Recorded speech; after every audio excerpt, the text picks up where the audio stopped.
Hey, what's up everybody? Thank you for tuning in to the first Starcraft 2 broadcast in a couple weeks, man. It has been a long time. So let me go over a little bit of player information.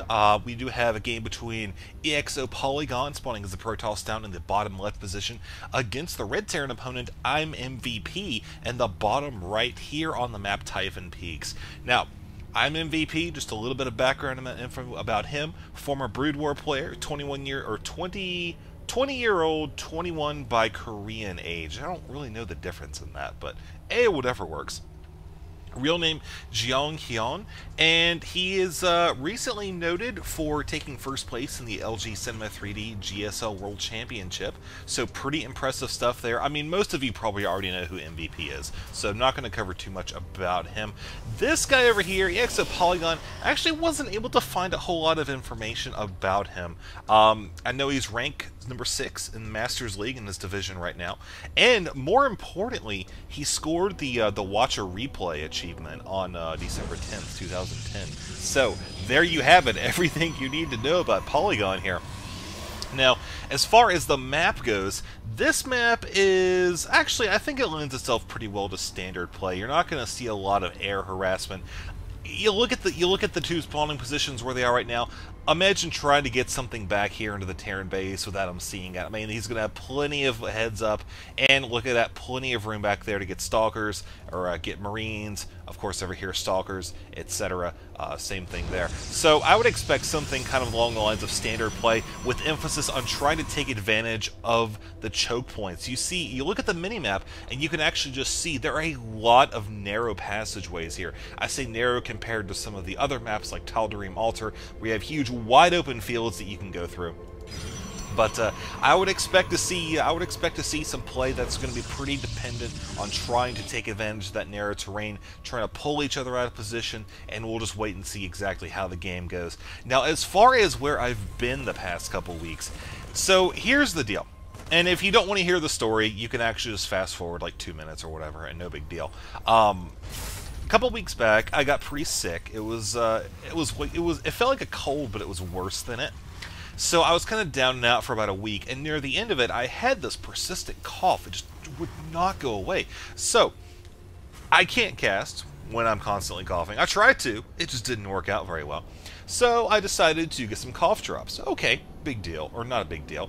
I end up buying 2 bags, and I think I go through an entire bag in a day, which, let me just tell you right now, is not a smart decision. I was just so tired of the cough that I just kept taking them, because I just, oh man, I wanted some relief from that. So I finally got rid of the cough, and I got up about 2 days had gone by, and I got up on day number 3, and I had, like, apparently the cough drop had burned a wound into my tongue, because I didn't know they were very, very high in acidic value. So the wound was on the side of my tongue, and I wasn't able to talk because every time I tried to move my tongue, it rubbed up against my molar. So, life lesson has been learned.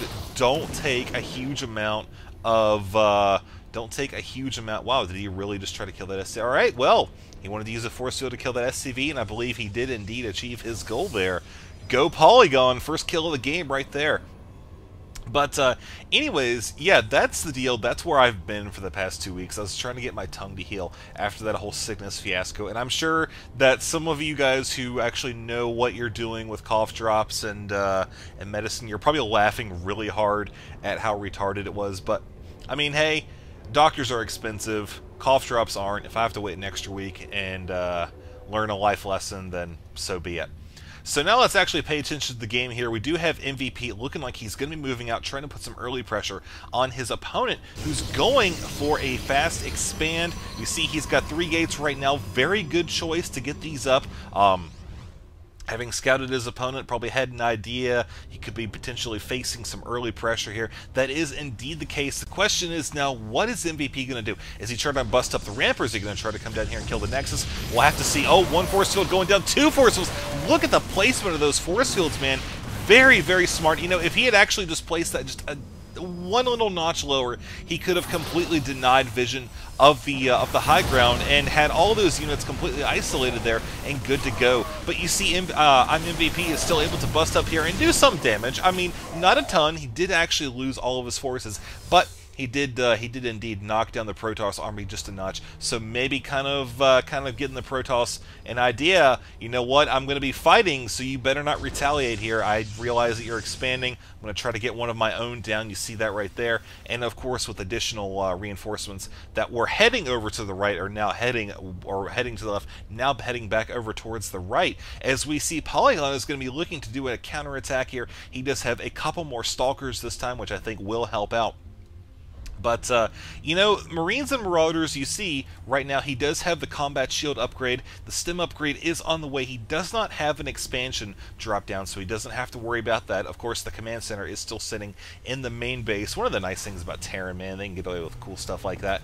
But he is in a great position here to hold off this attack. The Protoss has to know charging up this ramp is going to result in some serious casualties on his part. So you see, he's doing what's smart. He's got that proxy pylon right there. He's got some additional reinforcements here and bringing in some additional units as well, all the while saturating his expansion, getting that going, etc. We can just look and see he's currently boosting out those gateways right now. So looking at the unit composition, you could see 6 Marauders, 14 Marines, a lot of Marines. That's going to be a lot of damage should the Protoss player actually try to run up the ramp there. I don't think the Terran is in a good position to bust out, though. I mean, plenty of force fields. You see the energy. He's going to be able to throw up Guardian Shield, not that big of a deal. Yep, sure enough, there we go. Zealots moving in first. Actually, nice force fields going down right there. Look at that, almost perfect. One more and he'd be completely blocked off, but you see not enough Zealots, and with all the Marines and Marauders clumped up like that, they were able to do significant damage, and Protoss really just was not able to do the same. So he's happy with containment.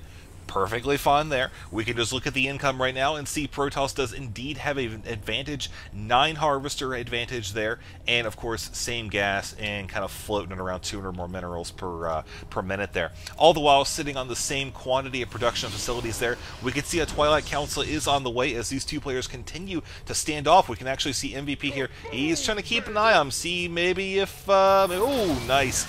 Force field went down trying to block off the Marine from getting back, but definitely not the case. Maybe hoping that the Terran player would actually charge down.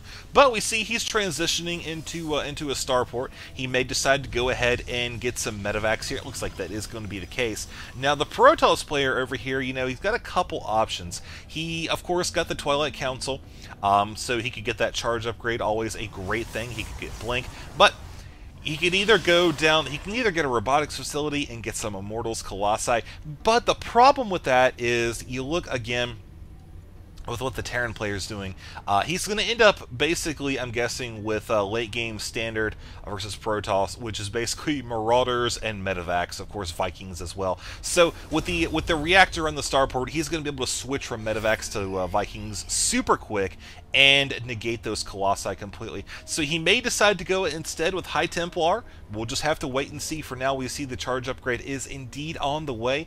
Looking at the income now, the Terran player has established his expansion. You can see it's beginning to even out a little bit.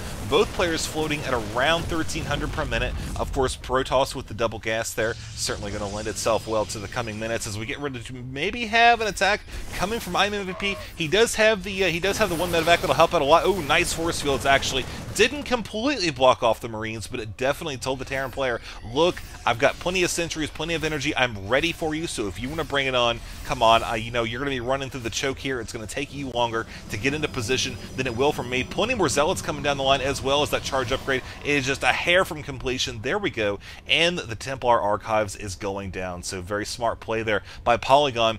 MVP realizes, you know what, man, I'm not going to be able to really do any serious damage. Like I said before, if he tried to charge into that, I mean, he would have to run through this narrow area and then finally get in, get all his units fighting.